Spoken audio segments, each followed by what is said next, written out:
২০১২ সালের ৭ই জানুয়ারি ব্রিটেন ঘোষণা দেয় তারা তাদের সবচেয়ে শক্তিশালী ডেস্ট্রয়ার এইচএমএস ডেয়ারিং মোতায়েন করবে পারস্য উপসাগরে।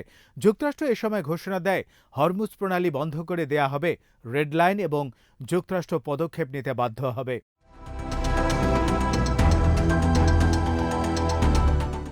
ইরানের হরমুজ প্রণালী বন্ধের হুমকির জবাবে ২০১২ সালের জানুয়ারি মাসে যুক্তরাষ্ট্র এবং তার মিত্র দেশ মিলে পারস্য উপসাগরে বড় ধরনের নৌমহড়ার আয়োজন করে।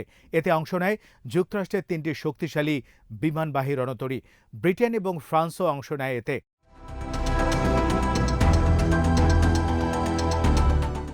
২০১৮ সালে ইরান পরমাণু চুক্তি থেকে যুক্তরাষ্ট্র বের হয়ে আসার পর ইরান আবারও ওই বছর হরমুজ প্রণালী বন্ধের হুমকি দেয়। ২০১৮ সালের আগস্টে ইরান প্রথমবারের মতো ফাতে নামে একটি ব্যালিস্টিক মিসাইল পরীক্ষা চালায় হরমুজ প্রণালীতে। এবারের যুদ্ধে হরমুজ প্রণালী ইরান বন্ধ করলে অস্বাভাবিক কিছু হবে না।